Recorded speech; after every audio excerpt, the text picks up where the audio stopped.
I think that we are indeed looking at Saori. Yes, I do believe that she is of.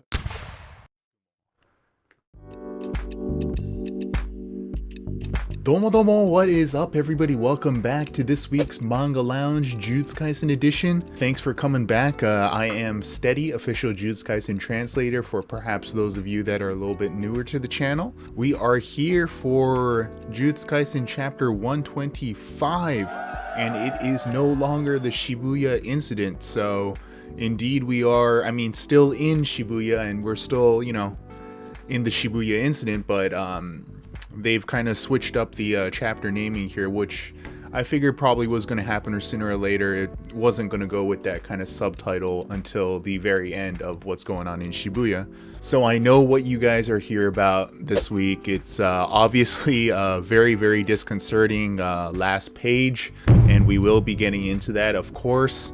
But there are obviously the other big reveal in this chapter is certainly we get a kind of a good look at Saori, the girl that we've kind of been teased, very early, like chapter 6 or 7, when Nobara first mentions her, but then in chapter 40, I think it was, we get kind of an actual look at her, and of course, in the recent anime opening as well, we get a look at Saori, that now that we know what Chibisaki looks like. In the opening we see Chibisaki, and she's indeed, it's pretty much confirmed that is Saori in the opening as well.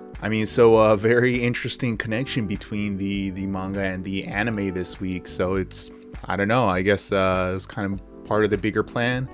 But there is also, in relation to Saori, there is something that I might have kind of happened upon, which could have very, very big implications. So do stick around. I will be talking about that in detail. So let's get into it. Jujutsu Kaisen chapter 125, a story about that girl.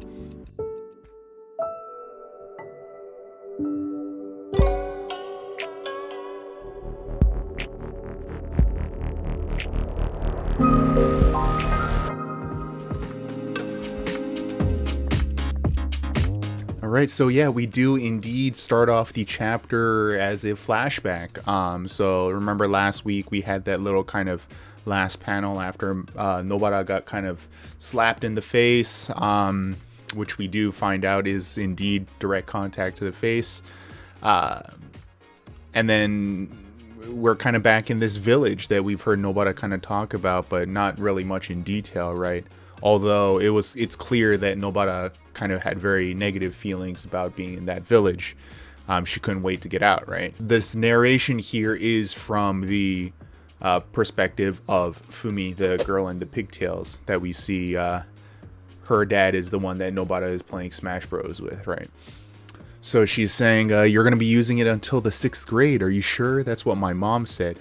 But I wanted the light blue school backpack, a pastel colored one. So these school backpacks are, in Japan, very typical when you're in elementary school. I don't know how it is these days, but you're pretty much required to use these, randoseru, they call it. I don't know how it is these days anymore, if it's as nationally, like you have to use it. Perhaps some private schools and things like that will say use whatever the heck you want, but yeah, certainly this is really just kind of setting this tone that this village is very, very old school, very much, that kind of mentality about, like, don't stick your head, the nail that sticks out gets hammered in, is that common phrase that gets thrown around with Japanese culture, which I never really liked. I get it, but at the same time, I think it's a little bit of an old-fashioned statement, but it certainly does still ring true in a lot of respects in Japanese culture.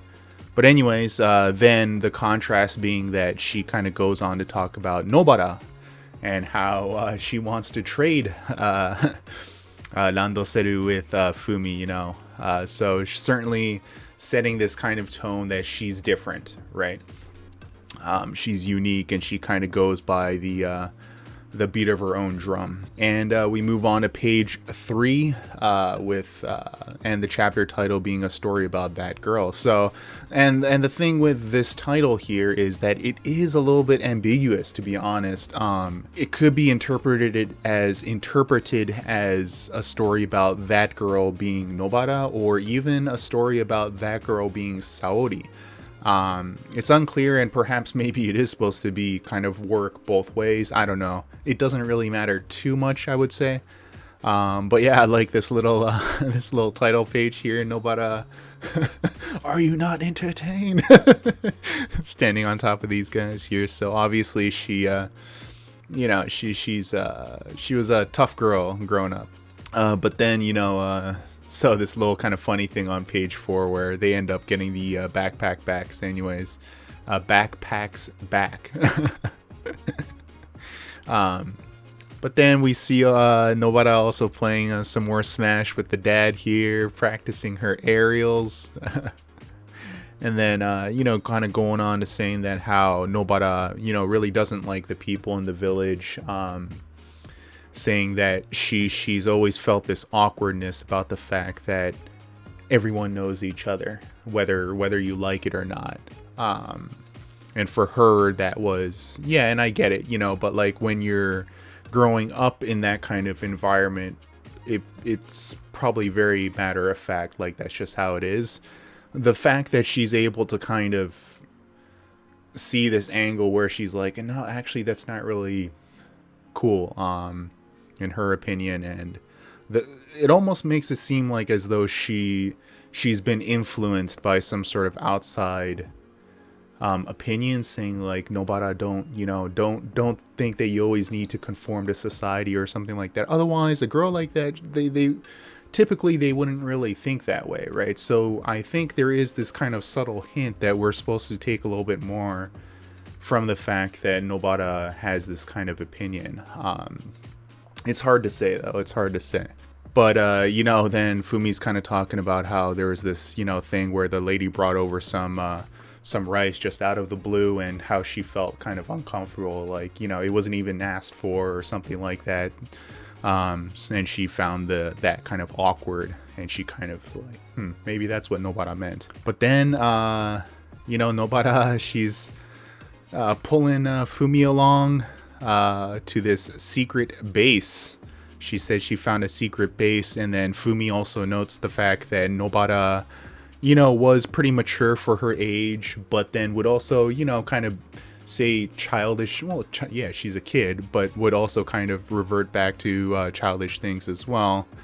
This is kind of where it's a little bit weird, because on page 6, she also says, you know, then looking back now, I realize that someone probably influenced the way that she spoke. Kind of this kind of weird, how Nobara kind of seems to switch back between this kind of mature but also kind of childish nature, and notes that it might have been her mom. And this is kind of the weird thing, though, because with Nobara, kind of based on what we've seen in this chapter, and based on, you know, like later on, you know, there's the mention about the grandma not refusing, but like really opposing the decision to go to this JUJUTSU High. It seems that perhaps she is in a bit of a similar situation with Itadori, kind of perhaps growing up without parents and with her grandma or something like that. Again, I don't want to make assumptions and stuff, but the fact that this is noted perhaps is giving us a little bit of a hint as to the fact that she did perhaps grow up without parents. I don't know, but that could be overreading it. Who knows? But they get to this house, which obviously, you know, it's this beautiful big house, and remember, they're in this village in the middle of nowhere, so certainly it does stick out, and certainly it is very different, and depending on what your perspective is, it could be a bit of an eyesore, which, with what we know with Saori and what Nobara was saying, is that Saori was kind of ostracized and teased and this and that. And certainly this house is not helping in that sense, right? So perhaps the villagers were really offended by the fact that this house exists and decided to take it out on Saori herself. But so very cool because look how excited Nobara is. And then we see Saori, and this is where it first kind of hit me that there might be something here. I will go into a little bit more detail about this later. But yeah, this could be big.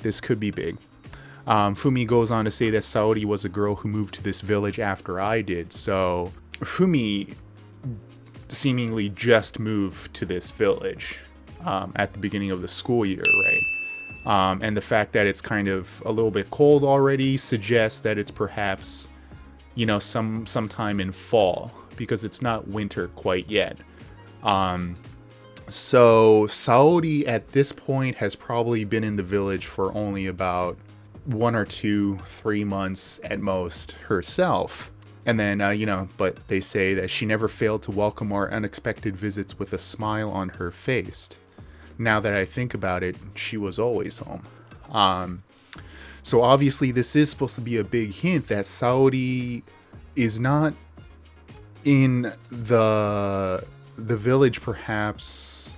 She does mention that, when I moved to the boonies when I was a second year of junior high. Again, this could be an interpretation here could be that she did go to school while she was there, but besides that, she really didn't have any friends. She kept to herself. She was at home all the time. And it almost seems as though perhaps she was there kind of by herself all the time too, which could be a very big detail. But then, Fumi's saying how Nobara kind of changed the way that she talked, and she became kind of more refined. And she does mention, you sound like that TV personality Matsuko. So Matsuko is this person called Matsuko Deluxe, a famous kind of a TV personality, a guy, but cross-dresses, and they used to be a columnist, but now they're kind of a TV personality in terms of like talk shows and things like that. Of course, visually very impactful, but they're also kind of famous for the way that they talk, being sort of refined as well. But they do say some strict things as well. But yeah, so kind of an interesting little detail here. Fumi also goes on to saying that, after she notes that how Nobara kind of seem to become a little bit more refined. So certainly Saori was this kind of, I wouldn't go as far as to say mentor, but like she looked up to her as this kind of big sis kind of role model, which further reinforces the point that Nobara perhaps didn't have that kind of figure in her life. That that the grandmother is mentioned, but the grandmother didn't really do much for Nobara's kind of refining her personality, so to speak. She maybe didn't have any, well, maybe she did have brothers and sisters, but they weren't really a good influence on her either. So the fact that this Saori girl made such a big impact on her does also kind of speak to her family structure as well, right? And the way that she was brought up. Yeah, so, Fumi here is saying, Saori and I were both outsiders, but the difference between us couldn't be greater. But then things started to change at Saori's house. So again, in terms of the timeline, now we've kind of gotten past fall. Nobara and Fumi have met Saori and known her for maybe about a month or two now. And if we are to assume that this area is in kind of the Iwate prefecture, kind of in northern Tohoku, Yuji is from Sendai, which is Miyagi, and then Nobara is from somewhere in Iwate, most likely, based on the clues that were given that the nearest biggest city is Morioka, which is in Iwate. So she's in the mountains, based on the background and things like that too. So it snows as early as like November out there. So it is kind of winter, and then they talk about how the house has been kind of vandalized, trash, graffiti, and how snow was piled up, but intentionally, by the hands of man, the villagers. And the beautiful house was left a shadow of its former self. So clearly, Saori was victim to heavy ostracizing. And this is probably a good place to note as well. I mean, I can't 100% confirm this, but I've heard a lot of people talking about how this could it be the same village that Geto had his massacre thing in, and it did cross my mind for a split second as well, but kind of doing a quick research shows that it wouldn't make sense, because this is taking place in 2009. When we first flashback, it said 2009. And when Geto had his massacre, it was in 2007. So it wouldn't make sense. The massacre would have taken place 2 years before what we're looking at here in this chapter. It's very hard to believe that a massacre like that would take place in this village just 2 years prior. It makes it seem as though, yeah, there is this heavy ostracizing and things like that, but it's certainly not the same village. Perhaps it's kind of similar to the Geto massacre village, because of the fact that they treated, Mimiko and Nanako, ostracizing them perhaps a little bit similar to how they did with Saori here. But not as intense. They didn't lock her up. So there is that kind of common thread, but it can't be the same place. Nobara seems to have lived here for a little while anyways as well. So yeah, it just doesn't make sense. Perhaps it's somewhere nearby. I don't know. It's who knows? Maybe there is some sort of a connection there, because, in the Geto village as well, the location was blacked out and things. And I think that's why a lot of people also were like, oh, why was it blacked out? Yeah, myself included. I was like, why is it blacked out and this and that? I feel like it's either one of two things. It's that it's blacked out because it is indeed significant, and Akutami Sensei didn't want us to make the connection at that point in the story, or two, the fact that it is the location of such a tragic place, a tragic event, and, a horrible event. Akutami Sensei, it was kind of the politically correct thing to do by blacking out a location, as not to put this stigma on a real village or a real location. So it could be, who knows? I don't know. Maybe it is the same village, and I'm just, but I don't think that it is. Then Fumi goes on to say that Saori moved out of the village soon after all this kind of ostracizing did happen.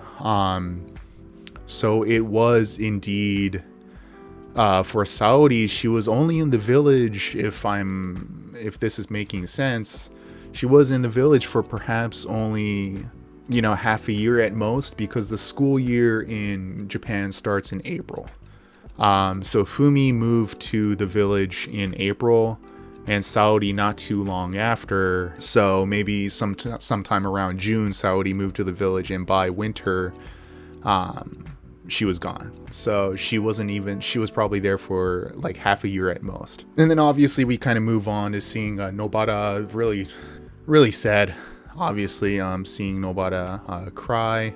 But Fumi also notes the fact that, she does cry. She was just so surprised by this fact that she couldn't say anything, or she couldn't remember anything about the event except for Nobara crying. So obviously that does speak to Nobara's personality as well, right? That perhaps she was very strong, but there are vulnerabilities about her, as with any child her age, or perhaps her kind of family situation. I don't know. But then we kind of flash forward to June of this year. So it would be June of 2018, the same year that the first years convene at Jujutsu High. And Nobara transferred to a high school in Tokyo, which obviously is Jujutsu High, but Fumi doesn't know that. Apparently the grandmother perhaps does know this fact, which is why she resisted the decision as well.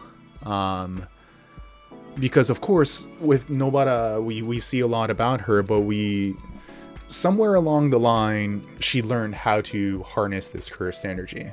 So between the time of Saori leaving the village and Nobara leaving the village, there's about a 9-10 year gap here. Nobara learned all these techniques and stuff, and certainly one can perhaps assume that the grandmother was aware of this situation. Who knows? Who knows where she learned it? If we're really to get to the nitty-gritty, perhaps the grandma did resist the decision because she knew that Nobara would be in danger by going to this school. But Nobara certainly wanted to get out of the village, and going to Jujutsu High was her ticket out of there. And then on page 10, we see Nobara, yeah, I'm out of here. Make sure you get out of here too, Fumi. But then, Fumi's saying, so she's not going to cry for me, huh? I could barely speak of the guilt I felt for thinking something so selfish. Which, I mean, it's understandable, especially because in contrast to when Saori left, the fact that she's got this face, that's why, Fumi kind of feels that way. But, Nobara certainly is still holding on to that fact, and she's sad to leave Fumi as well. And on the next page, obviously, we see that she is indeed sad. Next time we see each other, let's make sure all three of us are there. 3 meaning Saori, right? She's out of there, and then we kind of flash to present day, meaning Halloween. But technically, I guess it is already... It is, oh wow, yeah, I didn't think about that. So it is November 1st, because Saori here is saying that, yeah, that it's the next day already. Oh man. Yeah. This is like live Stefan realization here, light bulb moment.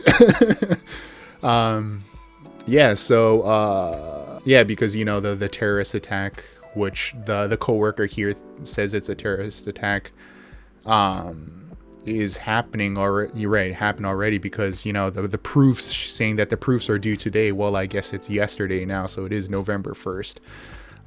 So it's still perhaps kind of something going on here. Anyways, so we get a look at, of course, Saori in present day. So she is she's indeed alive. She's indeed a working person now. So it's not like she left the village and some sort of mysterious thing happened to her. Seemingly, she just kind of conformed to society, got a job in a office with cubicles, and as she goes on to mention, kind of a boring life by her standards. Then the coworker talks about how, there's a dangerous situation in Shibuya. Maybe it's a terrorist attack, like I just talked about. But then kind of Saori is going on here talking about, I just thought things would be different. The typical, everyone has that kind of thought one time or another. I moved to the boonies when I was a second year in junior high. So this would place Saori in the flashback when Nobara and Fumi were kids. At that point, when she was answering the door, Saori in the village, she was 14 years old. 13, 14 years old. Yeah. Because she kind of goes on to say, they were 7 years younger, and Nobara was 6 at the time. So yeah, it's like 13, 14 years old. But this is where things get very interesting, and it's easy to kind of gloss over this line, but she says, no, my mom is into organic stuff and spirituality. She's quite the personality, to say the least. This is what really caught my attention, and even in the Japanese, the way that we translate it here, she says she's quite the personality, to say the least. She basically says in Japanese she's sort of yabai being like sort of, whoa, kind of out there, kind of quite the personality. I think that we are indeed looking at Saori Tsukumo. Yes, I do believe that she is the daughter of Yuki Tsukumo, the 4th special grade Jutsu sorcerer. It makes sense, right? First and foremost, they look incredibly similar. I mean, practically identical. Right. I should have prefaced this by saying that this is just a theory of mine. I could be completely off base. The fact that we haven't been told there's been no mention of Saori's last name. They say Saori's so many times. Even in the flashback here, when Nobara first mentions her back in chapter 40 or in chapter 6 or 7 or whatever it was, it kind of dawns on you that they never mentioned Saori's last name. And this doesn't have to necessarily mean anything, but the fact that they've conveniently left out this name perhaps leaves the option for her last name to be very significant. And of course, as soon as we hear Tsukumo, then we would make the connection, right? So I think it is Saori Tsukumo, and it does make sense because here she talks about how, you know, her mom is sort of into the organic stuff and spirituality. Not to say that that's weird, but she kind of further elaborates saying that not only that, she was kind of quite the personality. She was kind of out there, which is very much a description about Yuki Tsukumo, perhaps. Now, granted, for all I know, Yuki Tsukumo could be Nobara's mom. I don't know, because we get that mention about Nobara's mom perhaps being influenced the way that she talked and things like that. You know, and that would sort of make sense as well. The fact that, you know, Nobara would say mature things, but kind of childish things too. That kind of does line up with Yuki Tsukumo as well, right? The fact that Yuki would seem mature, but then say like really kind of like weird things too. So the connection is there as well. So perhaps it's Nobara's mom. I don't know. And perhaps Saori here is just kind of a red herring. Because even in the following pages, you know, there's mention about how, you know, she says, I bet they would be disappointed to see how boring I am now. And perhaps that is very much kind of Akutami's way of saying, gotcha, Saori's actually not the important one. You thought that she was, but it's actually not her. So it could very well be that, a tactic, a kind of a red herring this whole way. We were led to believe that Saori was someone very important, but we're meant to take her line about kind of being boring the way that she is now, quite literally. Or we could go the other way, that Saori is indeed someone very important. And the reason why I think that still that there is this something strange about Saori is the fact that she did live in this village, in this really big house, right? We're supposed to look at the house and be like, what is that doing in a village like this? It looked brand new. And a house which you would only be able to construct if you had a significant amount of money as well. Which we know that Jutsu sorcerers, and the higher you get, the more money you get. So someone of Yuki Tsukumo's status, obviously Yuki Tsukumo she kind of had a bad rapport with Jutsu High, so perhaps she wasn't working missions and stuff for them, but it's also quite feasible that she did have a significant amount of money as well. And the fact that Yuki was always kind of a free spirit, kind of traveling around all the time, would perhaps line up with the kind of the fact that Saori's mom seems to kind of be missing from the picture as well. That Yuki perhaps built this house in the middle of nowhere in this village to perhaps even hide Saori. Maybe suggesting that Saori is indeed someone important, you know, in terms of she has some sort of power, or perhaps she doesn't really have that kind of stuff. some sort of hidden power or anything like that, that she is just the daughter of Yuki Tsukumo, and she's just important to Yuki. That's why she kind of hid her away here at the village. So I don't know. It could mean all sorts of things. This is all, like I said, just me kind of running my brain and kind of thinking, oh, what could it be? And we also know that Saori did garner a significant amount of unwanted attention from the villagers, right? Which it's not like Saori did anything wrong. She seemed to be kind of a kind person, but perhaps the mom making, living in the village, or kind of making checking up on Saori from time to time, garnered some very unwanted attention as well, and indirectly for her daughter as well. A personality like Yuki's, this motorcycle in this village would certainly raise a lot of red flags for the villagers. Like, look at this biker chick, crazy chick, making all this noise, building this house in this village. What does she think she's doing? We're going to take it out on her daughter. And remember, one of the kind of quirks about Tsukumo is the fact that she asks, what kind of girls are you into, right? And perhaps this is meant to be kind of a big hint, or kind of like a secret message almost. When we hear this, we kind of think that it's just kind of playful banter, what she's saying. But if we are to kind of go on this thread about Saori being Tsukumo's daughter, Yuki's daughter, then perhaps it's Tsukumo, trying to find someone strong for Saori. And Yuki's actually kind of asking on, to find someone strong to be with Saori, to protect Saori. That's why, she's saying, hey, what kind of girls are you into? I have a daughter who so and so and so, right? If we are to assume that Saori is indeed someone very important to Yuki, and someone that perhaps Yuki is trying to protect for many reasons, who knows?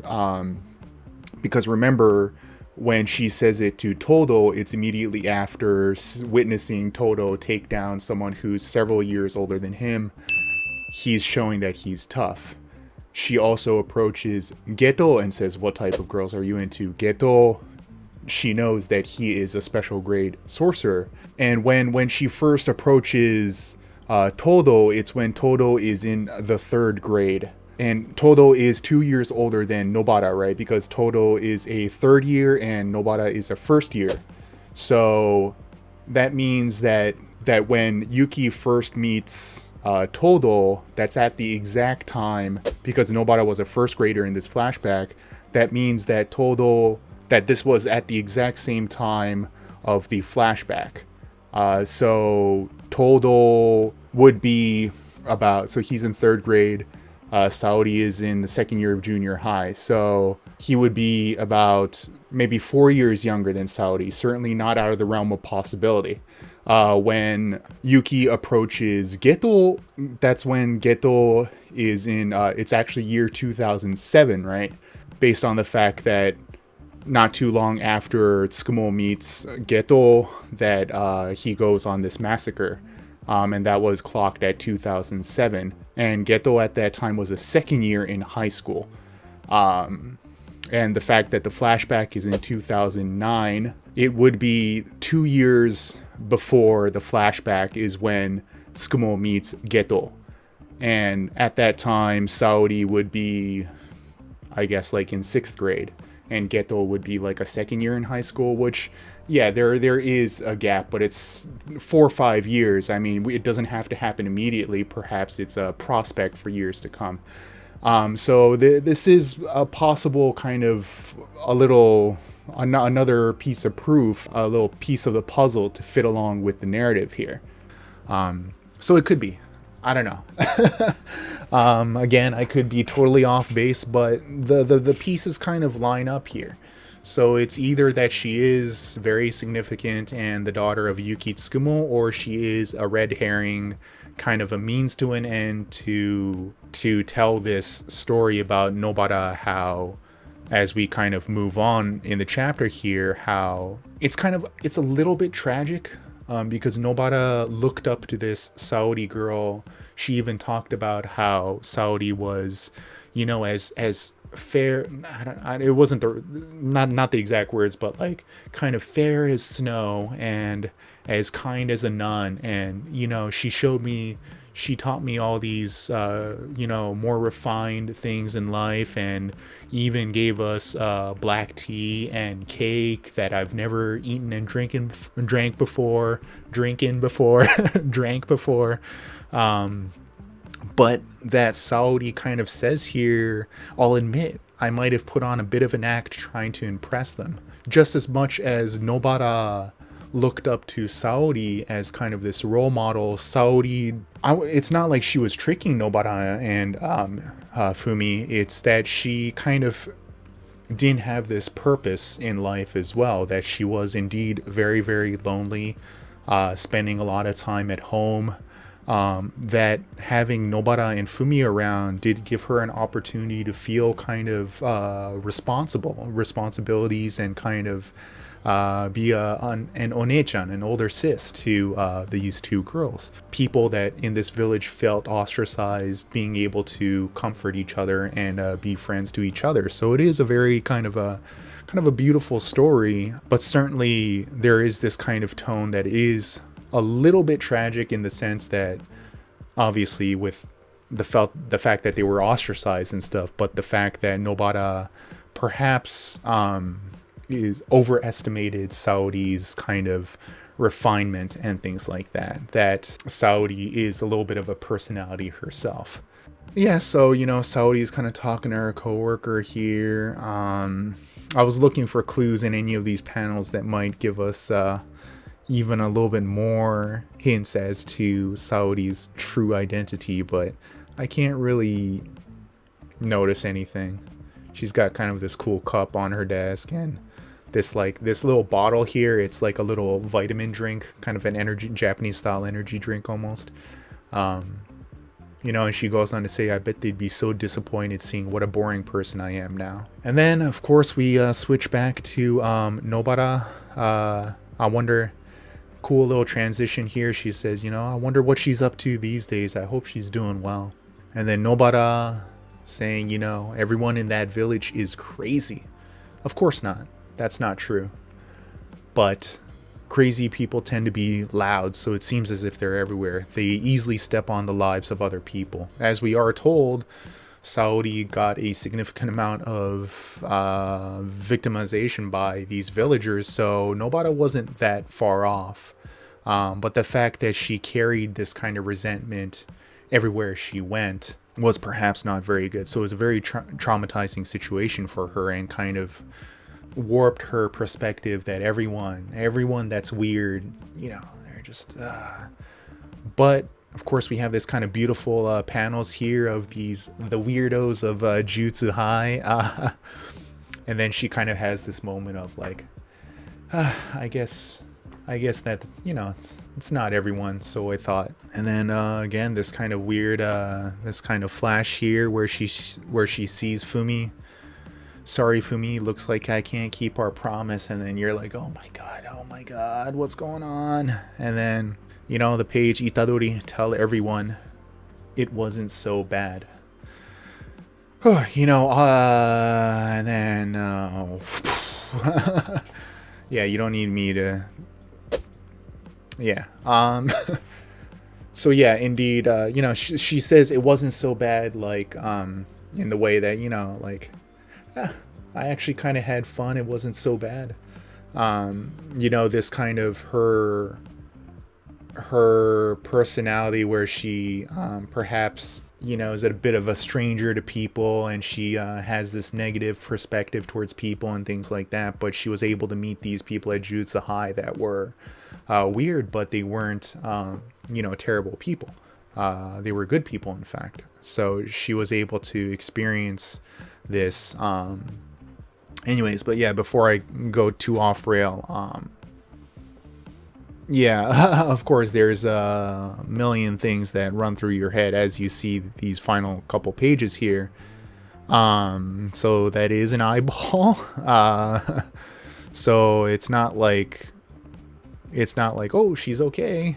She's certainly not okay. It's hard to tell whether that's just the left side of her face or her right side as well, but someone did point out with the last chapter, a couple people, and thanks, I was kind of reminded by the fact that that there is this idea of kind of protecting the soul with cursed energy. So with Mahito, he touched Nanami, but wasn't able to kill him because Nanami was able to protect the soul, thus kind of preventing Mahito's full effects of the transfiguration.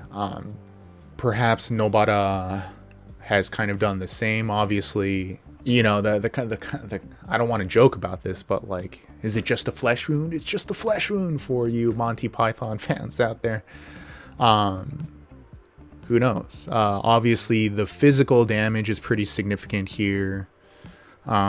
It's hard to tell what's going to happen in the next chapter. There's a lot of theories floating around. You know, people have commented on my video saying that perhaps, you know, there's been hints, you know, before the fight with Mahito started, how she, you know, kind of recalled, you know, remembering the core of cursed energy, which was the exact words that Gojo said before he was able to manipulate reverse cursed energy, right? You know, he was saying that at that moment, I knew what the core of cursed energy was, and I was able to manipulate it into reverse cursed energy and heal myself. Maybe Nobara, hopefully, will be able to do something like that. Maybe Shoko will show up on scene and help her. I don't know, but again, I'm not gonna say that she's a goner until I really see it, until the manga really says, yeah, guys, she's gone. I don't think she is. She's certainly out of commission. But yeah, it's hard to tell what's going to happen next week. Perhaps this little flashback, perhaps it's signifying that someone else will show up on scene too. Maybe Yuki will show up on scene. There's people that even think that fake Geto is Yuki, which I don't know. I mean, I've always thought that fake Geto is Kamo Noritoshi, the older one, not the one that's the third year at Kyoto High, but the one with kind of the mustache, the worst, the most evil jutsu sorcerer of all time, right? So yeah, I mean, I don't know. It's I've certainly talked enough this week about this chapter, so yeah, hopefully she's okay. Well, okay as she can be. Yeah, again, you know, Akutami Sensei with this kind of ebb and flow, right? It's one cool chapter and then a bad one and then a cool one and then a bad one. It's like, oh my god, just emotional roller coaster. I can barely handle it anymore. Translating these chapters. Of course, I have a blast. But yeah, hey, thanks very much for coming by, watching. Thanks if you've stuck around for this extra long episode. Thank you so much. But yeah, hope you guys are doing well. Exciting week. I got a lot of cool videos coming out about Jujutsu Kaisen, so definitely keep an eye out on those. We will see you in the next Manga Lounge or in the next video, wherever I see you. Alright. You know how we do. Mata yoroshiku.